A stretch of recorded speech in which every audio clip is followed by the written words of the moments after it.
while Black studies was truly revolutionary in reimagining a field, it did not, in my view and in the view of many, really understand the importance of gender.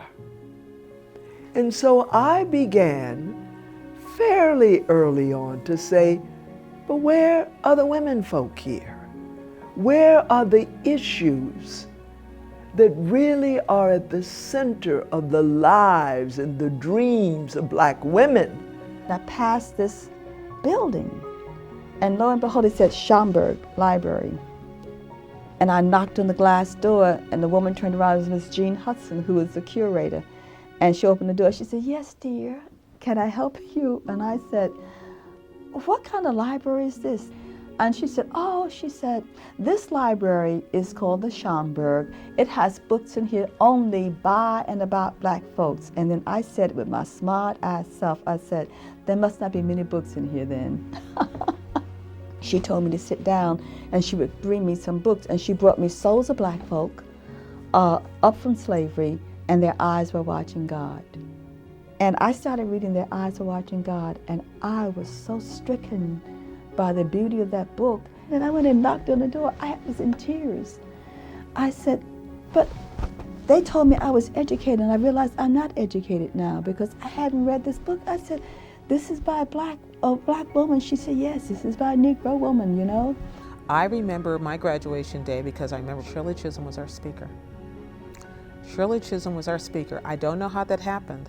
I remember everyone, my brothers being there, everybody being very proud, and that I was especially proud because our commencement speaker was an African-American woman. I went back and looked up her speech when I was writing my book because I thought to myself, she must have said something profound.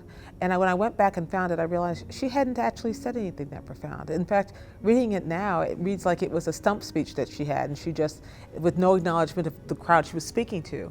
So it wasn't about what she said, it was the fact of her presence, which I was so blown away by, and it made me, I had an outsized experience of my own graduation because of that. Never having any literary experience, had never written anything beyond high school composition, came down to Essence. We were in a little brownstone at the time, down on 30th Street off of Park Avenue, and Ida Lewis was the editor-in-chief, and sat there in Ida Lewis's office and told her if she gave me a chance that I would be the best beauty editor that Essence could possibly find.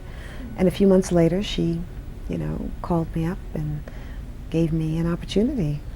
What I did was recognize that there are a lot of talented people out here who would never reach their potential in white publishing because of racism and sexism. And Essence continues to benefit from that.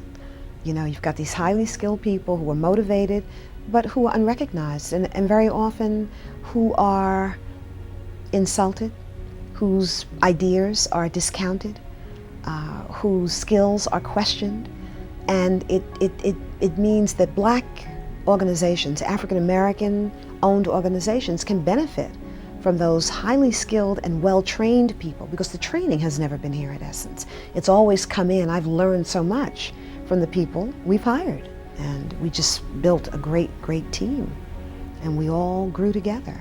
I had skills that they didn't have, and they had skills that, I didn't have, and we had gifts to exchange. And it's really been the mission. The mission is the guiding force here at Essence. It really is about the empowerment of our people, and that's what I feel every day when I come to work. How lucky we are. This is what I say to our staff.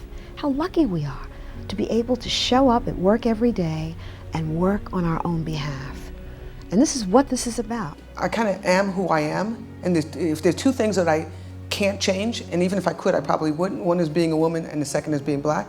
Those two things I kind of like. I think they're pretty cool. People often say to me, aren't we post-racial now? Can't we just stop talking about this stuff? The answer is, no, you can't stop talking about it. What are we post-racial? I don't think so, but I'm curious. You can't stop talking about it. It's not about talking about it only, though. If all we did was talk about it, it would be kind of a boring thing. We have to change it. We have to do, and a lot of that responsibility, I believe, falls on the people who are the excluded people. right? So blacks, Hispanics, women, we have to actually have a voice. We have to have an opinion. We have to be prepared. Toughest part of my first year in the NBA was just all the scrutiny, just being in a fishbowl. And for me, just like that first game in Vancouver, I really personally felt like people were expecting me to fail. And I just wanted my work to speak for me. That was where in my mind that I was just concerned with the work. And I said, all the naysayers, I will silence you with my ability to just do my job. For 6 years of my life, I didn't speak, except to my brother.